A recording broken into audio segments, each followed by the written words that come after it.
Right, okay, so I thought I'd make a little video just exploring poetry because I've just done a couple of poetry readings and I've just popped them up on YouTube. So I thought I'd just talk a little bit about what moves me in a poem, a little bit about the creative process as well, because I love the whole creative process. And yeah, so if that's your kind of thing, please do pull up a chair and we'll see where this goes. So I wanted to make a video because firstly, there's a lot of different types of poetry out there, obviously, and it's kind of a subjective thing. So different people will argue a bit about what makes a poem sometimes. They can come down to some sort of common denominators, like maybe rhyme schemes, maybe an internal rhyme scheme, maybe alliteration, maybe a bit of metaphor or simile, and all of these sort of things. But for different people, there are different forces at play. So some people, for instance, love a bit of wordplay and they love a very clever poem, a very intellectual poem. And that doesn't do it for me. That really doesn't. And there are some very clever poets out there that I simply struggle to get my head around. So for me, I love the immediacy of a poem. I love a poem that gets me to feel something unusual, or gets me to look at something in a different way, or that makes me feel the sublime, you know, the sense of something beyond our ordinary everyday understanding. And it could literally be a divine moment. It could just be something very peculiar. And if anyone has seen, what's the name of the film I'm thinking of? Let's have a look. I think it might be. I'm thinking of an Andrei Tarkovsky movie, and he's written one called, that was it, Stalker. And I watched this video basically a little while ago now, long time ago now. And I was just really struck by it because it made things so strange. And I love that. I love that feeling. And it's a little bit like, you know, if you go along and you look at a work of art and you get a bit enraptured by it, and it can really move you. And it can move you into a place of the unfamiliar. That would be a place of the sublime. You get different types of the sublime as well. So you can get the dark sublime. And there was a guy who talked about the dark sublime, like in sort of dark romantic type ways. You see it in, you know, 19th century writing and things like this, perhaps. And he would liken it to a sense of unease that you feel when you go downstairs at night in the dark. If anyone does this, I always put the light on. But if you go downstairs in the dark at night, and you know when you go to put your foot on the bottom stair and it isn't there, you get this sense of something, this unease, and this, you know, just this feeling that what you were expecting, it wasn't there. It's something unexpected and a bit dark. But you also get a sense of the sublime. You can get a sense of the sublime, of something really lovely or moving that takes you into a more joyful or awestruck space. So maybe seeing the Northern Lights, which we've just seen in the UK, which was fantastic. Or maybe seeing a piece of art that just moves you into this different space, maybe a liminal space, somewhere between this living world that we know and something else, you know, that you can't name and you can't put into words. And I love poetry for so many reasons. I think because it can move you like that, because it can jolt you out of your everyday understanding, because we all of us get a bit entrenched, don't we? We get a bit entrenched in the everyday, in paying bills, going to work, doing whatever you've got to do. And it can be a bit of a treadmill at times. And I think the older you get as well, the easier it is to just get a bit entrenched and forget about the awe and the wonder of the everyday. And I think our ancestors probably were much more in touch with those emotions, those feelings, you know. And not least, they were much more close to nature. and they didn't have the light pollution and the general busyness and the craziness that we have now with a sort of 24-hour culture, and we're always on our mobile phones and, you know, that kind of thing.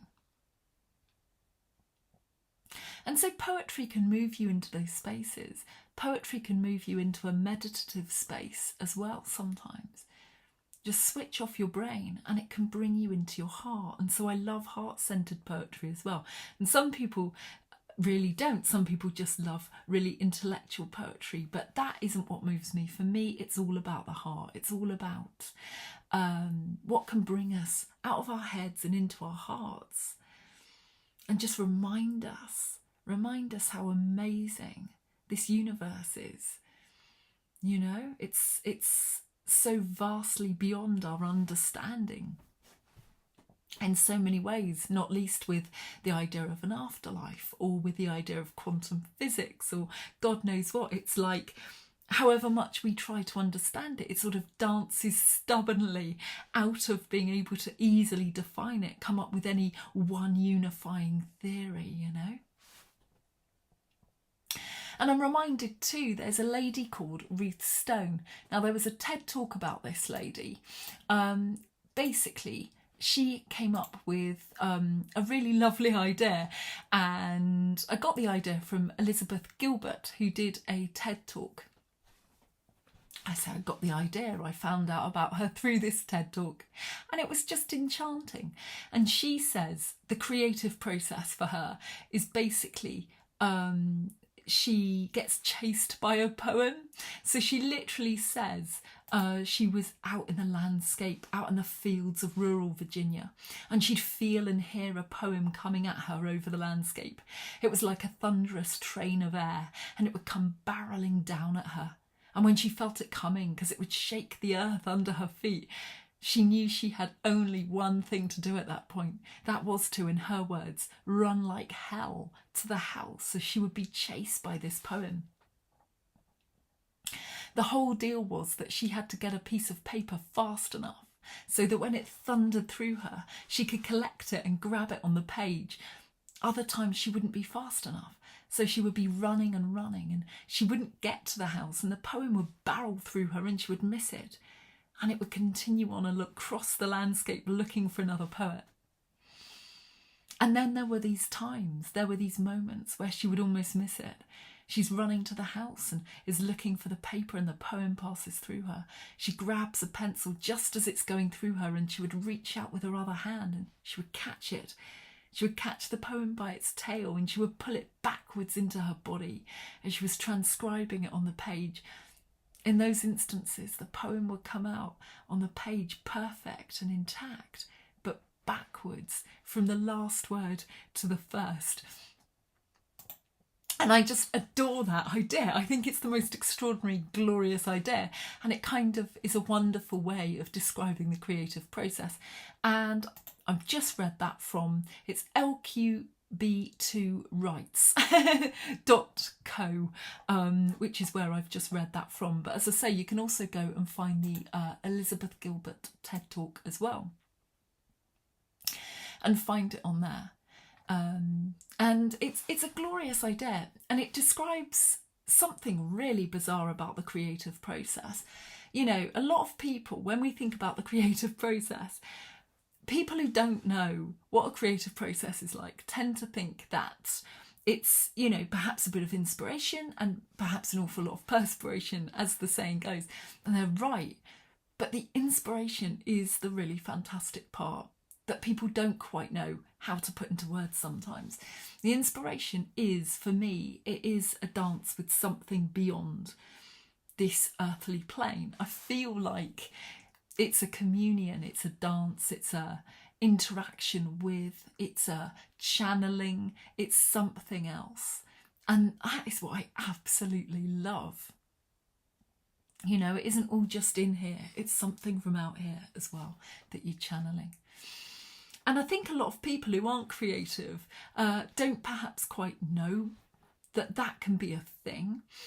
Someone posted on X about this the other day, and they were talking about Leonard Cohen and some of his lyrics.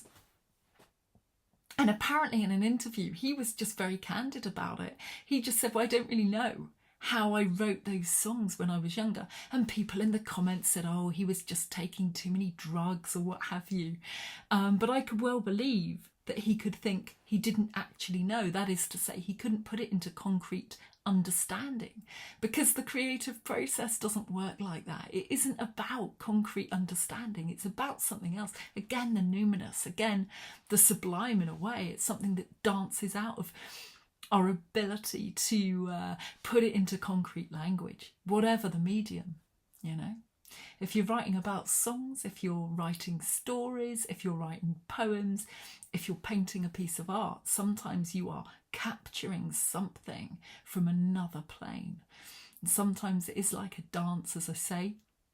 For this lady, for Ruth Stone, it's a case of being chased by a poem. And who knows if she actually physically felt like that, or if she just tried to describe, you know, if it was just a massive sort of metaphor for how struck you can be by, you know, by a sort of creative muse, or the daemon, as it's also called, I guess. Probably just butchered that pronunciation, but it's the muse, it's the something that just captures you and captures your imagination. So for me then, the poems that I love are poems that they move you, they arrest your senses sometimes, you know. They can make you feel an emotion. They can take you to a different place. They can transport you to somewhere completely spooky and amazing, you know. But they really hit you here. They really do move you in a particular way. And that is what I love to try to do in my poems. If there's, you know, sometimes when I start a poem, I don't necessarily have an idea of where it's going at all. I just start it and just see what happens. But if I get a sense that I'm being moved, and if I get a sense that I'm excited by it, that it's part of this creative process, that it's coming through me, it's, you know. And if I get a sense of that, then I feel like I'm onto something good. And then I can work at it. That's the first thing. The first thing, as some people say, it isn't just about the creativity. Although for Ruth, maybe it is. Maybe she just grabs the poem out of the ether. But for me, it's firstly about that. And then sometimes afterwards you hone away at it. And it can take several attempts to just chip away until you get what you actually want. And maybe, as I say, maybe for some people they're lucky and it just comes out and it comes from the ether and it's just intact. You don't have to edit it. But I think for many people, editing away and hacking away at it is, you know, it's a part of it. You start off with this idea and you can be really struck by it. But it isn't often that first draft is what you want. And so that's where the perspiration comes in, I guess, because you've had your inspired moment and that was exciting and you get it out there and then you can work away at it. And I think poetry, it's kind of, you know, really important. It's really important. A lot of people have views of poetry. They don't know what to make of it. They think, oh, it's all a bit pretentious or this or that or the other. And it doesn't have to be. It doesn't have to be. You know, there's so many different ideas as to what constitutes a poem. I think so long as you've got the basics, you know, you can't just get a bit of prose and just call that a poem. You've got to have certain elements in place. But I don't think it needs to be necessarily a very intellectual pursuit, although of course it can be. And as I say, to some people, they're very happy with that idea. You know, when I was at uni, we would close read poems. So we'd take, for instance, the work of Sylvia Plath, and we would close read that. And without the guidance of the tutor, there is no way that I would have been able to actually cotton on to some of the meaning behind the metaphors that were, you know, explained. And I was there going, oh, okay, blimey, there's no word I've got any of that. But to me, it's a vital thing because it gets us to feel and to think and to have this meditative moment. And meditation is like putting the pause button on your life. It's like the pause between two things. It's like just having that moment where you step out of time and out of the busyness of the everyday and out of your head, and you just sit in awareness and see what comes. So if you meditate a lot, you start to notice the very small. You start to notice very small things that you might have otherwise been too busy to notice. So maybe you'll notice a bird that just alights on your path as you're travelling to work every day. And you'll notice the birdsong a little bit more. And you just pay attention. I think meditation is just awareness at the end of the day. It's just paying attention to things. And it lends itself really well to the idea of poetry because of that reason. It's like a little micro zoom in to a particular moment or a feeling or anything at all. And it's important. It takes you out of yourself. So yeah, meditation is also important. And poetry takes you out of yourself. It takes you out of the mundane and into something beyond the mundane. A good poem, a really beautiful poem, can take you just for a second into something else. Maybe a bit of enchantment. Maybe a bit of magic. Maybe just love. Just a moment. And it's a way of highlighting. It can be a way of highlighting a cause, but in a bit of an oblique way. It can be a way of highlighting a cause in a way that perhaps you wouldn't have thought of. There's a guy on X called James Melville. Oh no, not James Melville. He's very good too, but he's not a poet. There's a guy on X called, what's his name? Just have to try and think of him now. If we can find him.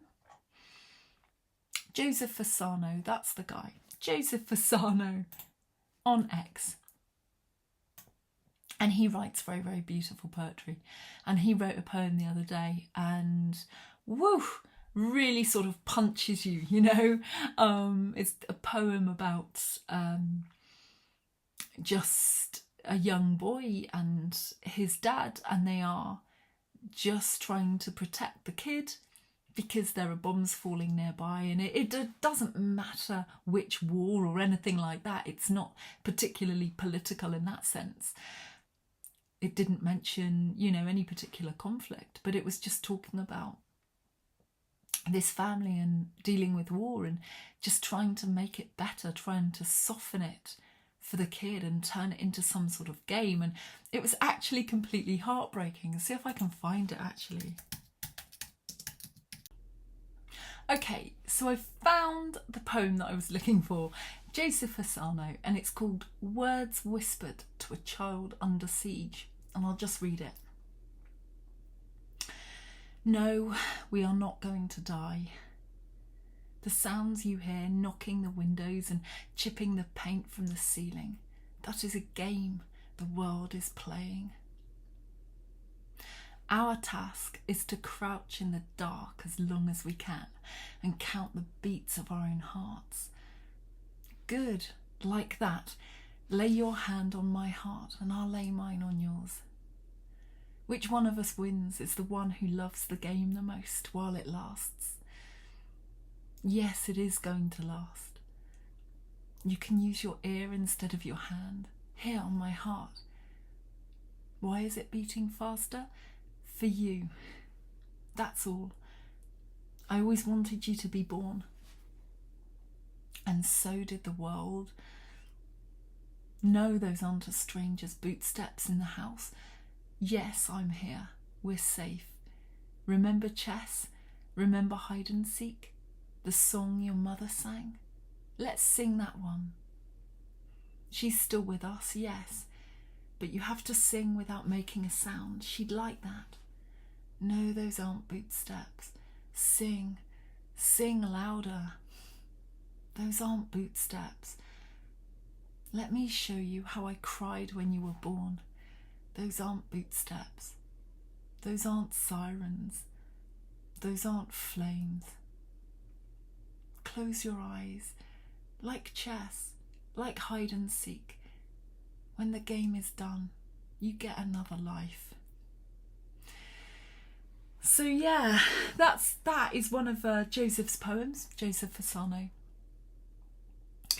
And it's quite an extraordinary poem to me because, again, it takes something that we might have got quite inured to, you know, the sound of war, not the sound of war, but the notion of war. Here in the West, we're inured to it to some degree because we're not going through it and because it's all over the media. And after a while, you get a bit desensitized sometimes. You shouldn't get desensitized, not really, but we do. Because we're so bombarded, perhaps, with so many different images and stories in the media and things like this. So again, that poem, it just, to me, it just takes me out of the everyday and the ordinary, and it just reminds me of the horror of it all, you know, of if you're a parent and you've got a little one and the little one is scared, and how do you even begin? And that poem to me, it just, yeah, so it hits you. And so poems also then, it isn't just about taking you out of the everyday and giving you something to marvel at and something to feel into and to, just see the world more clearly again, perhaps. It's that function too, but it's also sometimes an important function to remind us to feel, to remind us to pay attention to some of the things that we might just get a bit used to, that, you know, switch over a channel and not think about too much. So sometimes it can provide all sorts of functions, and it's important for so many different reasons. And so for me, these are my main reasons. Poems that just make your heart sing sometimes, that just reminds you that no matter what you're going through in life, no matter how you might be feeling, how much despair sometimes, there's always something that's beautiful. Sometimes it's a bit out of reach of our consciousness for our day-to-day lives, but it's there nonetheless, and it's waiting for you to find it and sing it back into existence again whenever you're ready.